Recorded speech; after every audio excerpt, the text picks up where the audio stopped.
Fue a anunciarse que un laboratorio ruso registró la primera vacuna contra el coronavirus en el mundo y de inmediato comenzaron a lloverme mensajes al celular desde todas las plataformas de redes sociales. Es cierto, es así como dicen, es segura, es eficaz. ¿Cómo la hicieron tan rápido? ¿Cuándo estará disponible en otros países? Además de, por supuesto, los consabidos, ni atada me pongo una vacuna rusa, eso es propaganda del Kremlin, y ¿por qué no te la inyectas tú si tan buena es? Cuando yo apenas había empezado a informarme en profundidad. Cosa que ahora ya sí hice y por eso puedo hablarles del tema en este video.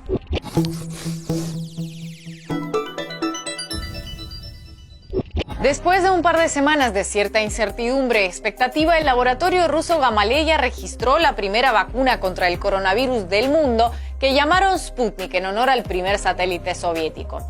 La noticia fue anunciada por el Ministerio de Salud y hasta el propio presidente Putin. Creada de forma artificial, es decir, sin rastro de coronavirus en su composición, se administra por vía intravenosa y sus desarrolladores estiman que generará una respuesta inmune en cada persona hasta por 2 años después de aplicada. En Rusia se iniciará la vacunación de forma gradual y voluntaria en médicos y profesores como parte del proceso final de pruebas y se calcula que la población en general podrá vacunarse, quienes así lo deseen, desde principios de enero. De inmediato, tras el anuncio, surgieron muchas preguntas. Una de las más repetidas es cómo se logró tan rápido, puesto que en medios se hablaba más de posibles vacunas de laboratorios británicos, estadounidenses o chinos.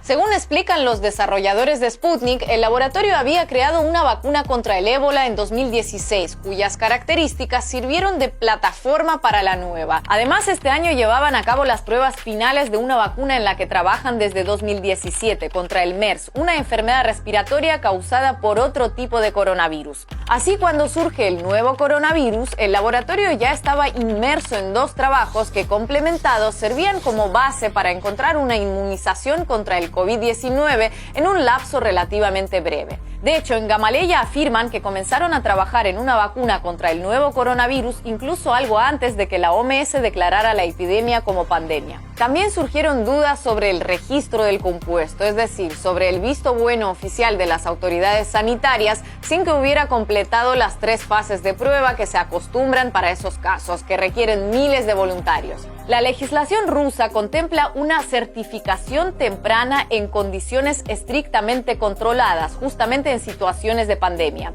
No es que en Rusia se van a saltar esta fase, lanzando al mercado una vacuna probada en apenas unas decenas de personas. No, de hecho, el periodo final de pruebas empezó el 12 de agosto. Lo que ocurre es que también, según la legislación rusa, el registro temprano de la vacuna es necesario para proseguir las pruebas con grupos de riesgo. Solo una vez registrado, puede ser administrado a voluntarios con diabetes, obesos, hipertensos, etc., bajo esas condiciones estrictamente controladas. Todas estas preguntas y dudas no son solo lógicas, sino también necesarias. Yo también me hice varias de ellas. Lo raro no es dudar, de hecho lo raro sería no dudar, más en una situación casi inédita como la que nos trajo el COVID-19, de incertidumbres y miedos. Pero donde hemos visto pocas dudas es paradójicamente en la cobertura de los grandes medios que desde el primer minuto solo mostraron certezas. Que la nueva vacuna es riesgosa, que no sirve, que es insegura, que fue robada.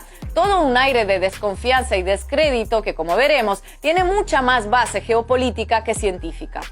A vaccine so quickly and from a country notorious for propaganda and deception. The speed at which the vaccine has been approved has triggered alarm from foreign health officials.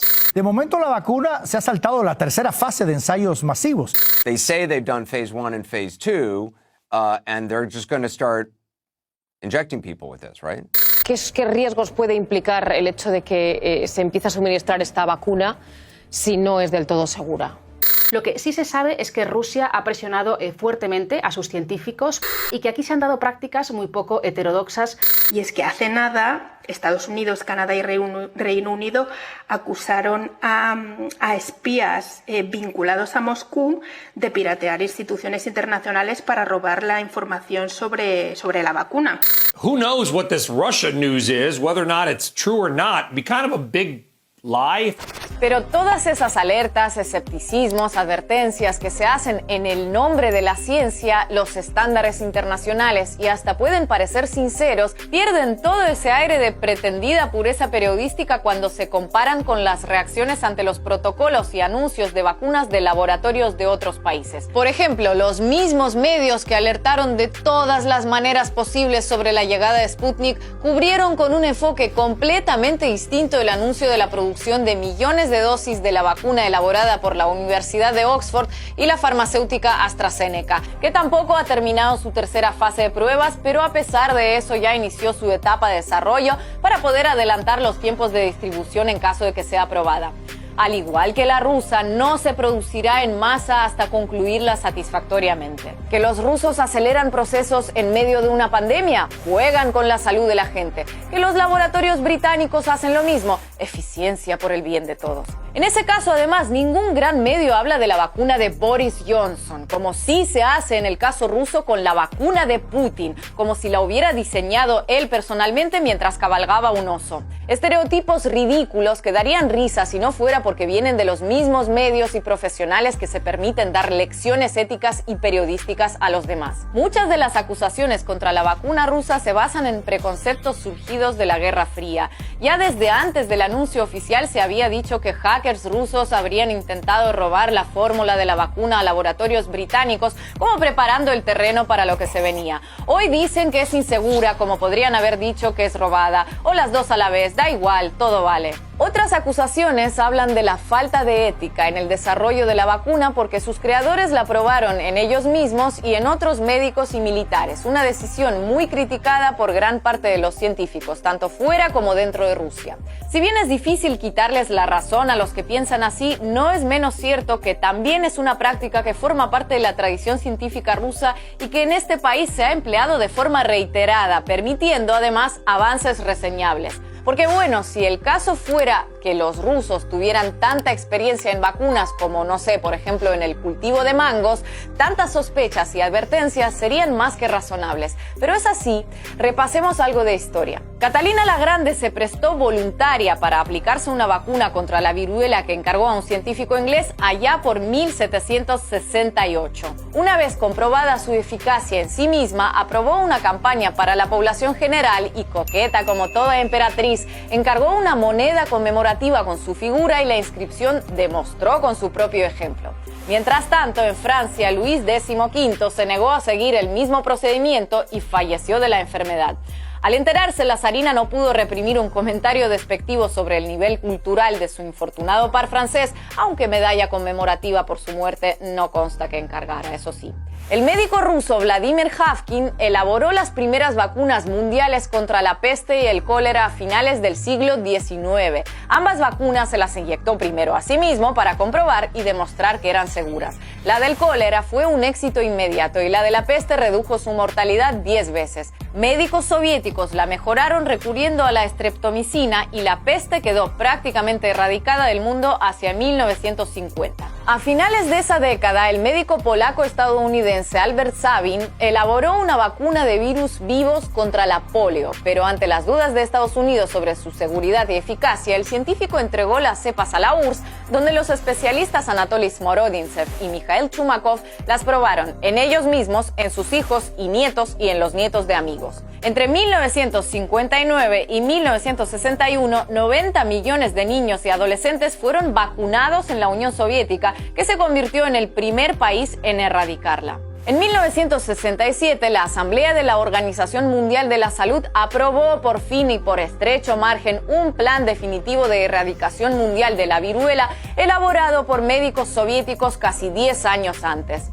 Tras muchas dudas al inicio, finalmente Estados Unidos se decidió a participar en el plan y la colaboración entre ambas superpotencias logró barrer la viruela de la faz de la Tierra. Claro, eran otros tiempos, de Guerra Fría. Es decir, no solo Rusia tiene un historial de científicos que inventaron, desarrollaron, mejoraron o promovieron vacunas, sino que forma parte de la tradición científica rusa el probar las vacunas en sí mismos antes que en los demás. La vacuna de Gamaleya tiene de momento limitaciones de edad. Solo puede ser administrada a gente de entre 18 y 60 años. No puede aplicarse a embarazadas o mujeres en periodo de lactancia porque aún no se estudió su seguridad en ese grupo. En cuanto a los efectos adversos, los voluntarios han registrado dolores, hinchazón y picor en el lugar de la inyección. Otros reportaron debilidad general, aumento de temperatura, pérdida de apetito, jaqueca, diarrea, congestión nasal y malestar en la garganta. Según sus creadores, es normal que cause esos síntomas similares a los de una gripe. Esto se debe a la propia lógica de su fórmula, que se basa en los adenovirus, que son los que causan enfermedades respiratorias leves en humanos. Lo que hacen los científicos es primero anular la capacidad reproductiva del adenovirus, eliminando los genes responsables de esa función. Así, el virus inoculado se convierte en un mero transporte o vector sin capacidad de reproducirse, que es la clave de los virus para causar una infección. ¿Cómo entonces un adenovirus castrado puede generar inmunidad ante el nuevo coronavirus, que es otro tipo de virus? Pues porque en lugar de esos genes que se le retiraron, se introduce una cadena de proteínas sintetizada igual a la que lleva en su interior el nuevo coronavirus, pero que por sí misma no es la responsable de la infección. De esta manera, nuestro sistema inmune localiza al invasor, un adenovirus, y al ir este cargado con una tarjeta de visita como la que lleva el nuevo coronavirus, aunque sin sus efectos infecciosos, aprende también a reconocer a ese intruso hasta entonces desconocido. Si después de la vacunación nuestro organismo se expone al nuevo coronavirus real, de inmediato lo identifica y anula gracias a la experiencia adquirida con la vacuna. Es decir, se genera una respuesta inmune. Esta técnica, por cierto, es la misma que están usando otros laboratorios y no es nueva. Gamaleya partió con la ventaja de que el nuevo coronavirus apareció justo cuando estaban ya muy avanzados con su trabajo para la vacuna contra el síndrome respiratorio de Oriente Medio. Solo eso. Ajá, Ina. Ajá, muy interesante todo lo que cuentas, muy científico y todo, pero ¿es eficaz o no? ¿Es segura o no? Pues en este video he tratado de traerles todos los elementos, no solo una parte, para que se respondan. Concluyen que sí lo es, adelante. Que no, perfecto. Pero no quiero caer en el infantilismo de, como muchos medios se apresuran en decir que la vacuna Sputnik es mala, entonces yo voy a apresurarme en decir que es buena, porque sería rebajarme a su mismo nivel. Allá cada quien con su código ético y su nivel argumentativo. Periodísticamente hablando, sería muy irresponsable de mi parte dar una respuesta rotunda, tanto afirmativa como negativa, a preguntas del ámbito científico. No solo sobre la vacuna rusa, sino sobre la británica, la china, la estadounidense o la que sea. Pero por lo visto, algunos sí creen tener todas las respuestas sobre el tema, y no basándose en el qué ni el cómo, sino sobre todo en el de dónde.